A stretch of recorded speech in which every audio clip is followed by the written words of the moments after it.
Subscribe to our channel and press the bell icon to never miss an update from RAU'S IAS. Do not forget to subscribe to our Telegram channel for all the updates and materials. Hello and welcome to Daily News Simplified, an answer to what, why and how of newspaper analysis from the perspective of UPSC Civil Services Examination. Today we have taken up Delhi edition of the Hindu newspaper dated 25th of April 2021. The articles which we are going to take up today have been displayed on this screen, and let us now begin the discussion with an important announcement. And that announcement is that the first batch of Quality Improvement Program classes or QIP classes is set to begin on Monday.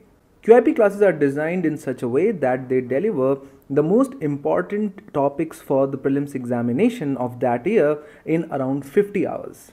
These classes will consist of economy, environment, polity, history, science and tech, and international relations. The next batch of QIP classes is set to begin on 3rd of May 2021. Let us now begin the discussion. Alright, so the first news which we have taken for today's discussion appears on page number 12. Groundwater depletion may reduce winter cropping intensity by 20% in India.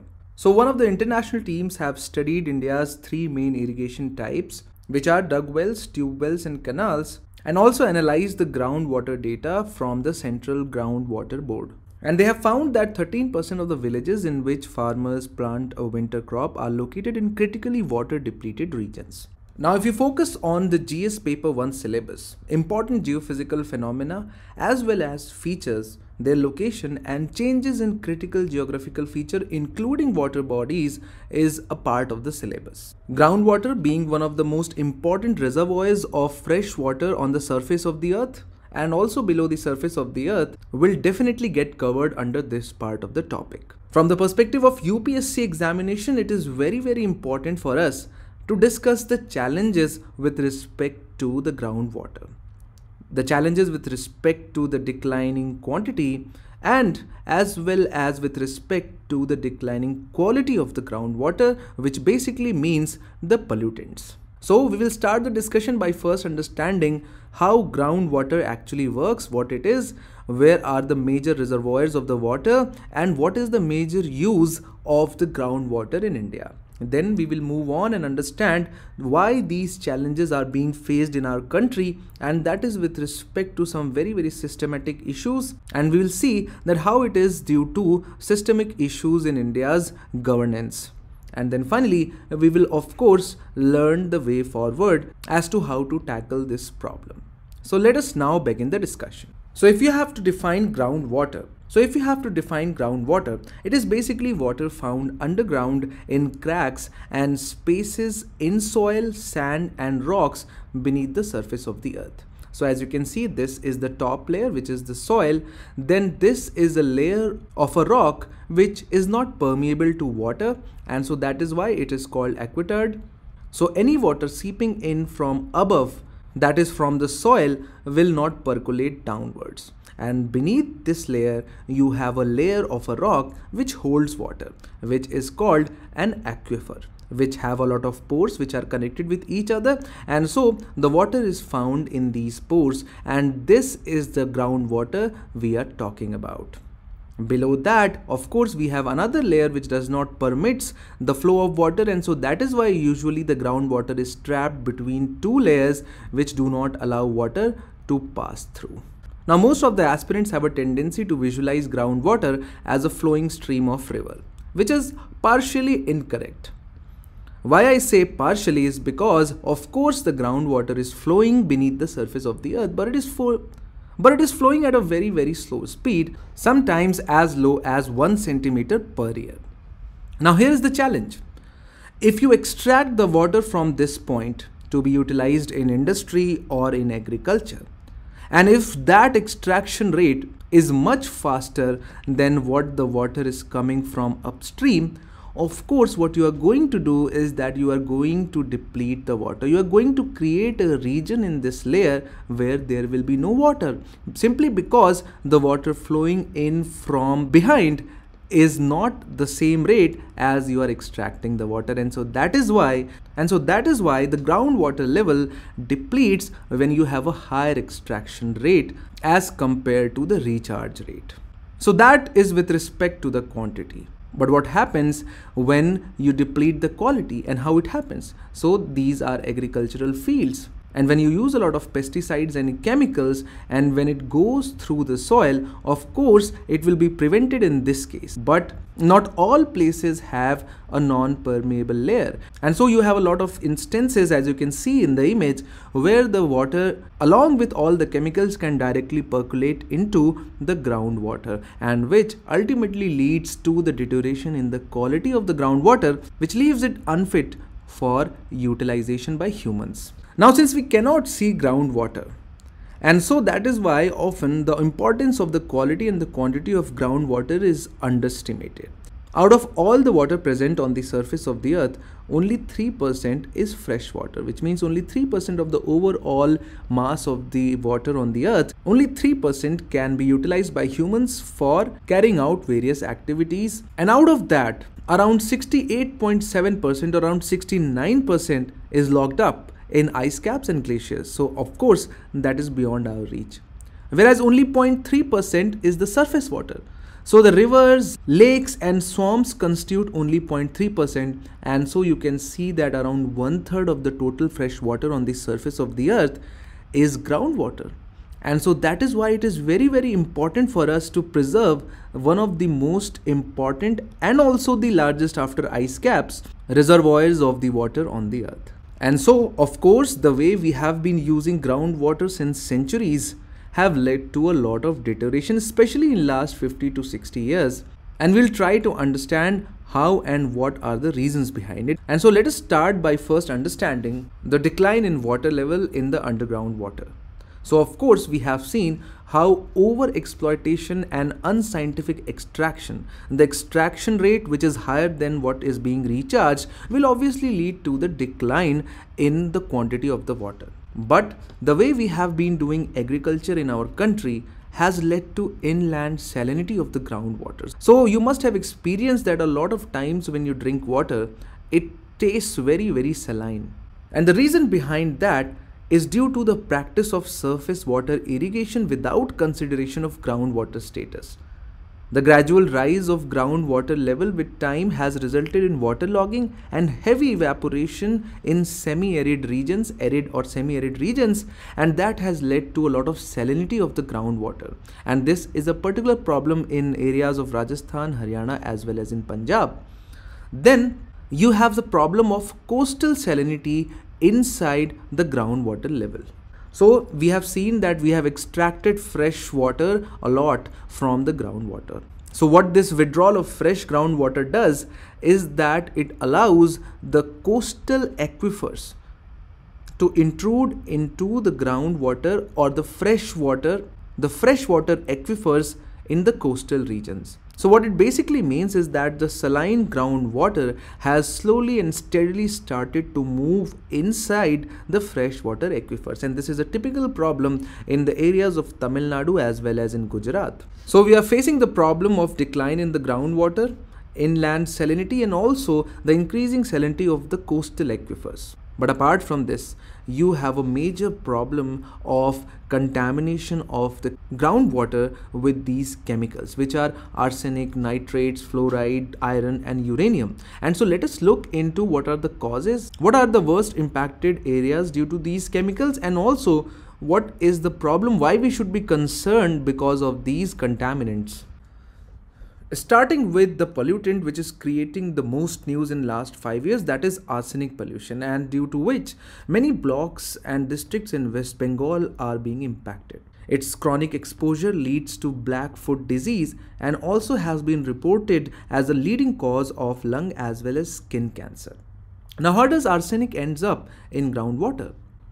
And to illustrate this, consider this as the top layer of the soil and the blue dots represent the aquifer. And so initially 100 years ago, what people did was they dug a well, and that was very shallow because we did not extract much water till then. But gradually what has happened is that due to increasing removal of groundwater, the water level is going down and down and down, and because of which the wells which are now being dug are extremely deep. And in the areas of Bengal, there are rock formations at the deeper level which contain arsenic.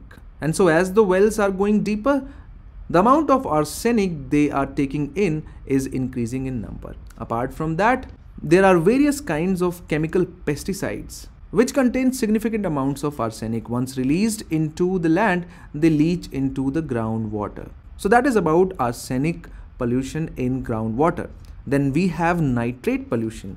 And this problem is being faced across the country. Its chronic exposure leads to blue baby syndrome, and it is also known as something which I am not able to pronounce, but the bottom line is that the nitrate concentration across the country, unlike arsenic which is limited to a very small area, the nitrate pollution is found and increasingly being found across the country. Now, what is the cause of nitrate pollution in the groundwater? And that is due to the surface leaching, and you will see that whatever we use, for example, the nitrogen based fertilizer we use, ultimately whatever is extra not utilized by the plant washes down with the water. Then all the septic waste, municipal waste which is released into the open or into the rivers ultimately leaches down to the groundwater. And so that is why you will find nitrate pollution across the country. Then we have a problem of fluoride pollution, and this is a main problem in the state of Punjab, and its chronic exposure leads to neuromuscular disorders and teeth deformity, or also known as yellow teeth. Now, both human as well as natural causes are responsible behind increasing fluoride concentration. So natural causes would include rocks which have higher concentration of fluoride, the leaching of which is releasing fluoride into the groundwater. But here we are mainly going to focus on the human reason because it has increased in last 30 to 40 years. Now here, due to brick lanes and other polluting industries, whatever waste they are releasing into their surrounding is leaching into the groundwater, leading to higher concentration of fluorine in the groundwater. Then in areas of Assam and West Bengal, you have iron concentration which is increasing every year. And then finally you have problem of higher uranium concentration at various places in our country. Now here again you have to focus on a similar diagram as in the case of arsenic, where the water level is declining, and what it is doing is that it is exposing the natural rocks which contain uranium. Now as long as they are covered with water, they are in the reduced form, but as soon as the layer of water is removed from them, what they do is that these uranium atoms and molecules come in contact with oxygen, because now the pore spaces are empty and air can simply seep in, and this oxidation of uranium in the natural reservoirs is leading to their release in the groundwater, and its chronic exposure causes chronic kidney disease and whatnot. So these are the main challenges which is being faced in our country as far as groundwater is concerned. Now if it is being faced, there must be some very important systemic issues with the way we are managing the groundwater. And starting with the very nature of the groundwater, the decentralized nature of the groundwater use. So basically and practically anyone can dig a well and start utilizing the groundwater. And if you invest some money, you can do it more efficiently with the help of pumps or submersibles. And so it makes it very hard to keep a check on over-exploitation and pollution of groundwater. And generally in India, the landowners enjoy the de facto right to extract groundwater under their land. But the problem is that the water which they are extracting is not limited to the parcel of land beneath their houses or homes. But if you extract higher, the groundwater from the surrounding areas would also be sucked in, and so higher the pump capacity, higher is the extraction capacity, and that is one of the biggest problem in our country. Then the problem is agriculture. The way we are doing agriculture ensures that 90% of the water for which the groundwater is being extracted is used in agriculture. And so if we are able to do something over here, if we are able to reform the ways through which we are doing agriculture, a lot will change as far as groundwater is concerned.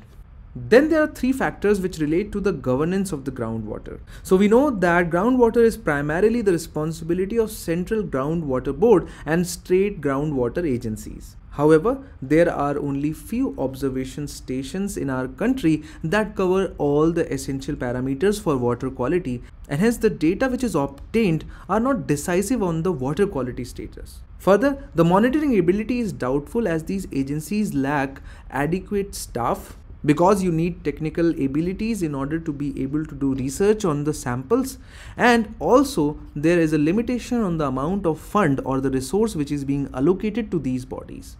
And then we have a problem of conflict of interest. You need to understand that state pollution control boards in our country perform the function of monitoring the pollution as well as enforcing pollution control norms. Now this is a big conflict of interest. If you are failing to enforce a norm, and if you're not being able to do it properly, you're going to dilute your monitoring, because if you make a strict monitoring, ultimately you are going to be responsible for it. And so that is one of the important reasons why we are lacking so much on groundwater pollution. So as an aspirant, whenever we talk about problems, it is important for us to have a clear-cut idea about the solutions as well. So almost all of us agree that there is a need for us to enhance the agricultural efficiency, the efficiency in the way we are utilizing the water in our agriculture. And so that could be by designing new varieties of crops which take less and less water, or that could also deal with the groundwater recharge. So what that basically means is that you have to make sure that a lot of water which falls on the surface does not runs away in the ocean, and you have to make sure that a good chunk of that goes to the groundwater. And so there are various ways to do that. You can find them in the NCERT books as well. But there exists something which is known as a master plan for artificial recharge of groundwater, which was developed by Central Groundwater Board, CWGB. This was done in 2013, but it is not enforced in true spirit so far. It is a very comprehensive document, and so there is a need for the government to implement it in full spirit. Then a lot of powers have been given to the government, less under Water Act but more under the Environmental Protection Act 1986, which has given blanket power to the government to do anything for protecting environment, and environment can include anything and everything. And so the government can utilize these powers if it is serious about protecting the quality and quantity of the groundwater. Now there is a scheme known by the name of Atal Bhujal Yojana, which is a central sector scheme, and the fund for this particular scheme is coming from World Bank, but still it is not being extended throughout the country, but rather it is limited to just the 7 states. And so there is a need for this particular scheme to be extended throughout the country. And then finally in 2016, the Union government launched National Project on Aquifer Management. The project proposes to cover around 1.4 million square kilometer under aquifer mapping between 2017 and 22, which is still in progress but needs to be completed, so that we have a clear-cut understanding about our groundwater resources. So from the perspective of mains examination, this topic is very important. But also from the perspective of prelims examination, the mechanisms through which these pollutants reach the groundwater is also very important. Keep these facts and concepts in mind, and let us now move on to the next news. So the next article which we have taken up for discussion appears on page number 11. And this particular article talks about breakthrough infections. And it is very important for us to clearly understand what these infections are all about, and what are the reasons behind them being observed lately. So basically, if a person is completely vaccinated against a particular disease, and if that person tests positive, that is called breakthrough infections. But that is quite contrary to our general knowledge, right? We understand that vaccines should provide us protection from infections. And if a person tests positive after the complete vaccination, and this is a big problem, because although there are very few cases of breakthrough infections, but these have led to some doubts being expressed about the effectiveness of the vaccine, and is contributing to something which is known as vaccine hesitancy. And so it is very important for us to understand these 4 points which have been given in today's article. First and foremost, we should understand that no vaccine provides 100% protection against any particular disease. And so which means that all kinds of vaccines against all pre-existing diseases involve breakthrough infections. So breakthrough infections is not some kind of a new phenomena. It has always existed. It has existed in case of TB, it has existed in case of polio, and so it is happening now as well. Also at the same time, it is important for us to understand the purpose of the vaccination. Vaccination is basically to counter the severe illness. And if you look at the phase 3 trial data from AstraZeneca Oxford vaccine, which is Covishield, and also from the data which has been recently released by the ICMR, you can clearly see that post second dose, which is post complete vaccination, which has been done on around 1.57 crore people, only 0.03% people tested positive. And even in those, people requiring hospitalization was very, very low. But there are certain other reasons because of which breakthrough infections can occur. We know that vaccine response takes typically 14 days to kick in. So let us understand this with an example. So let's say on day 1, you have taken the first dose. And then typically on 28th day, or let's say on 30th day, you have taken the second vaccine. But 14 days after that, which means the 45th day, is the day when we will consider that the effect of vaccine has taken over. But if a person gets infected before that, it would be counted as breakthrough infection, but in reality, the effect of the vaccine has not kicked in. Apart from that, infections usually take around 4 to 7 days to totally show the symptoms. And so if a person gets infected before taking the first dose or before taking the second dose, her symptoms would show after day 30 or after day 1, but in fact, the infection was acquired much before that. So this article carries a lot of data which are not important for us. What is important is to understand breakthrough infections, which are people being tested positive after the vaccination, which looks quite contradictory to our understanding, but it is pretty normal. It has been observed in most other diseases and their vaccines as well. And there could be 2 reasons related to vaccine and 2 reasons not related to vaccines but due to infections. Let us now move on to the next discussion. The next news for the discussion appears on page number 13, which is the FAQ page on the Sundays, reforms in the national pension system. And so this article talks about recent minor changes in the way new pension scheme or the new pension system is being implemented across the country. Now, from the perspective of prelims examination, these pension schemes are very, very important. After all, pension plans serve as a means of financial stability and security after retirement. And so it is a kind of safety net or an insurance which is provided to the people. Now, more often than not, it is provided by the employer, but in case of India, where you have a peculiar situation where a lot of people are working in informal sector and hence they really do not have a kind of employer, and so India utilizes various kinds of mechanism to provide the benefits of pension to as many people as it can. From the perspective of prelims examination, it becomes important because UPSC has tested your knowledge about national pension system. In 2017, it asked who among the following can join the national pension system. Resident Indian citizens only, persons of the age from 21 to 55 only, all state government employees joining the services after the date of notification by the respective state governments, and all central government employees including those of armed forces joining the services on or after 1st April 2004.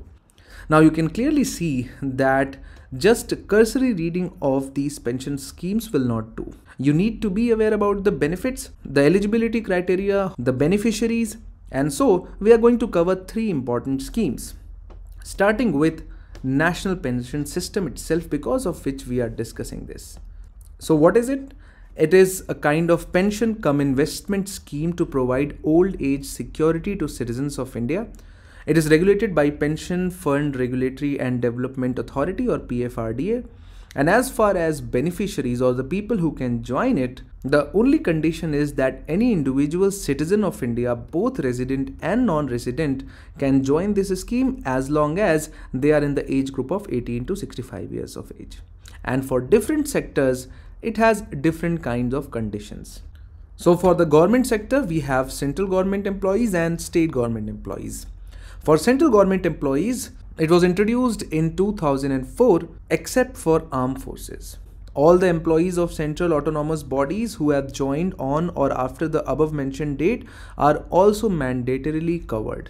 Central government or central autonomous bodies employee contribute towards pension from monthly salary along with matching contribution from employer. So basically you do a kind of contract with the government where you say that I am going to contribute X amount every month, and so the government says that alright, I will also contribute X amount every month, and so that makes it a 2x amount every month compounded with interest over the remaining service years. Now, as far as employees of private sector are concerned, of course, the people working in corporate sector can take the benefit of this particular scheme, and also all citizens of India who is not a state central government employee or not a corporate has now been allowed to join NPS from 2009. So apart from National Pension Scheme, you have another two very important schemes, Pradhan Mantri Shram Yogi Mandhan Yojana and Atal Pension Yojana. Now at the basic level, the main difference between the two is that Pradhan Mantri Shram Yogi Mandhan Yojana is run by Ministry of Labour and Employment, whereas Atal Pension Yojana is from Ministry of Finance. If we talk about the basic feature, Shram Yogi Mandhan Yojana is basically voluntary and contributory pension scheme. So the more you contribute, the more you are going to get. Whereas Atal Pension Yojana has quite clearly well defined benefits in terms of the money. So guaranteed pension from 1,000 to 5,000 depending upon the contribution. So the maximum a person can get as a benefit is rupees 5,000 at the age of or starting the age of 60 years. So now who are the eligible people or beneficiaries under these two schemes? So as it is from Labour and Employment Ministry, it mainly targets unorganized workers who have less than 15,000 monthly salary and who are in the age group of 18 to 40 years. So here, the people who pay income taxes or who are engaged in organized sector and hence already they are being covered by EPFO, NPS or ESIC or ESEC, they will not be a beneficiary under this particular scheme. As far as Atal Pension Yojana is concerned, it is also primarily focused on unorganized workers, but any Indian citizens in the age group of 18 to 40 years can join through their savings bank account or post office savings bank. Here also the condition is that subscribers should not be income tax payers or they should not be covered under any other existing scheme. If we talk about the benefits or the returns, the minimum pension which a person is going to get is rupees 3,000 per month after attaining the age of 60 years. Whereas in case of Atal Pension Yojana, depending upon the contribution, a person might get 1,000 rupees, 2,000 rupees, 3,000, 4,000 or even 5,000 on attaining the age of 60 years. Now in case of Shram Yogi Mandhan Yojana, the government contributes equally. Whatever is being contributed by the beneficiary, equal is being matched by the government. Whereas in case of Atal Pension Yojana, the government does the 50% but only up to rupees 1,000. As soon as it exceeds 1,000, the contribution from the government stops. So these were the two important schemes apart from NPS which you should keep in mind. So the next news which we have taken for today's discussion appears on page number 10. IISc teams develop oxygen concentrators and ventilators. Now the kind of situation we are passing through right now, these two terms which are concentrators and ventilators are often talked about in the newspapers. And similarly, from the perspective of prelims examination, it becomes very important for us to understand these two key terms, what they do and what is the difference between them. And so we'll start by first understanding what is oxygenation. After all, majority of news which you are listening to and reading in the newspaper relates with the short supply of oxygen cylinders. And that is because any kind of a respiratory disease, when it infects lungs, it causes pneumonia. And due to pneumonia, the exchange of oxygen inside lungs is hindered. The supply of oxygen in the patient's body declines, and that is what is called a phase of hypoxia or low oxygen concentration in a patient's body. And so that is why we need to oxygenate such patients. So it is an artificial process of providing oxygen when a patient's organs or tissues are in state of hypoxia. That is when there is a deficiency in the amount of oxygen reaching these areas. Oxygen supply alters the concentration of oxygen in the air we breathe. This means that instead of normal 21%, which is the atmospheric air which we are breathing, which consists of 78% nitrogen, 21% oxygen, and the rest is constituted by minor gases. So instead of the normal 21%, a higher percentage of oxygen can be provided to the patient to elevate the level of oxygen in the patient's body. And that is where the role of concentrator comes into play. So what is a concentrator? An oxygen concentrator is a medical device that concentrates the oxygen from ambient air or from the surrounding air. So it takes in the surrounding air, which is around 78% nitrogen, 21% oxygen, and 1% is constituted by various other gases. Then it filters the air in such a way that whatever remains is mostly oxygen, and so in this way it concentrates the oxygen from the parcel of air taken inside. That is why it is known as concentrated, and it can produce an oxygen up to 90 to 95% purity. Now the question arises, how are these concentrators different from oxygen cylinders and liquid medical oxygen? And so obviously an oxygen cylinder is just a vessel or a tank which is either held under pressure in a gas cylinder or as liquid oxygen in a cryogenic storage tank. Cryogenic here means low temperature.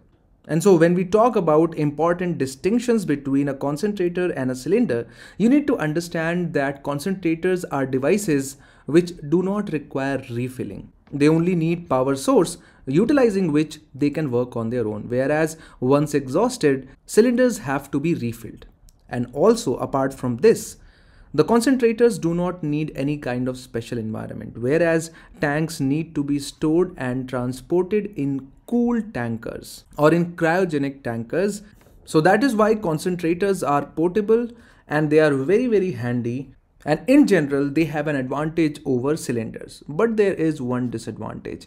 They are best suited for moderately ill patients but not for critically ill patients, because they can provide up to 5 to 10 liters of oxygen per minute, whereas a critically ill patient needs around 40 to 45 liters of oxygen per minute.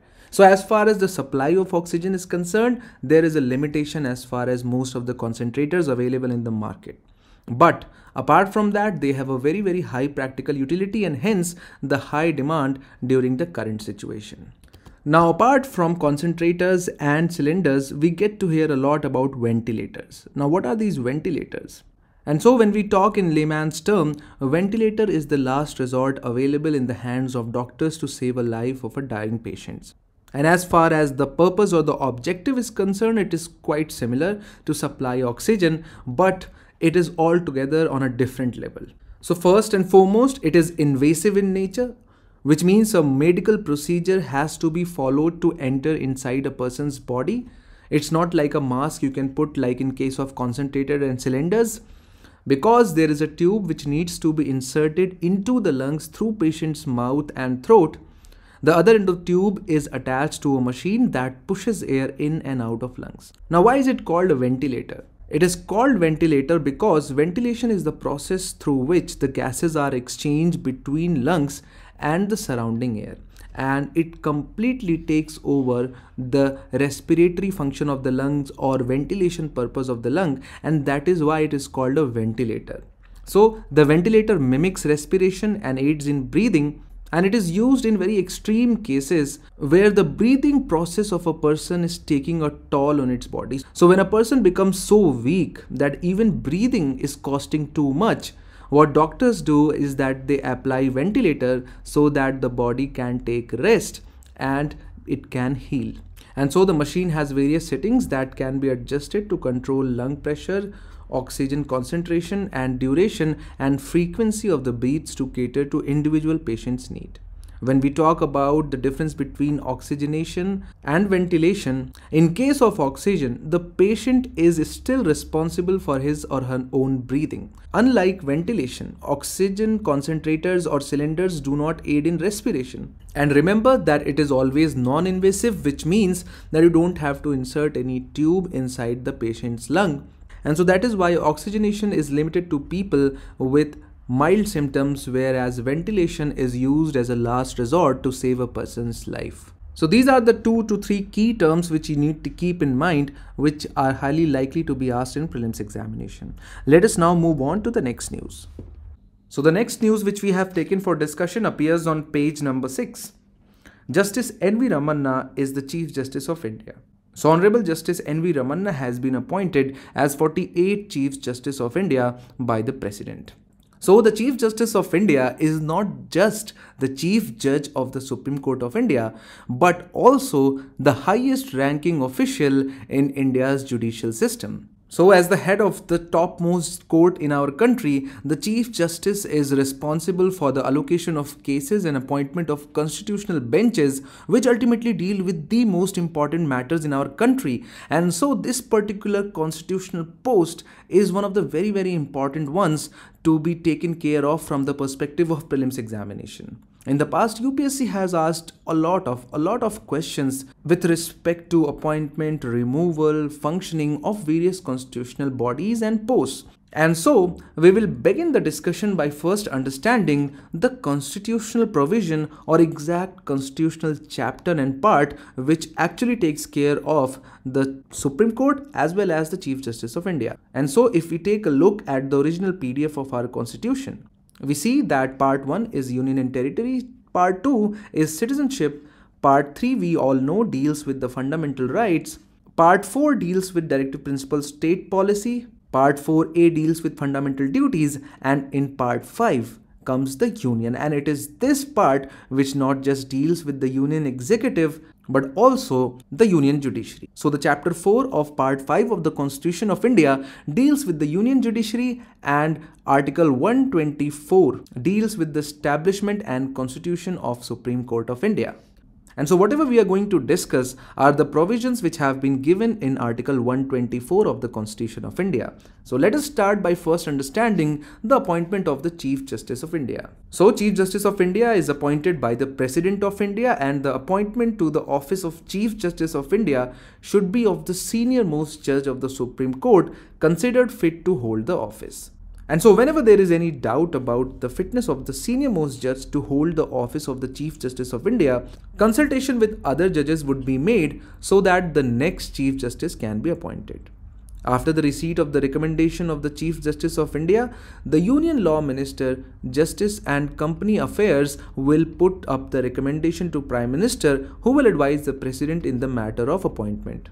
So we have seen that the senior most judge is generally appointed as the Chief Justice of India, senior most judge of the Supreme Court. And so the Constitution does not lay down the conditions or qualifications for the Chief Justice of India. Rather, it does so for all the judges of the Supreme Court. So in order to become a judge of a Supreme Court, one should be a citizen of India, of course, and one should have been a judge of a high court or various high courts in succession for 5 years, or one should have been an advocate of High Court in succession for 10 years, and also there is a third criteria in which you could be a distinguished jurist in the opinion of the President, then also you can become judge of Supreme Court.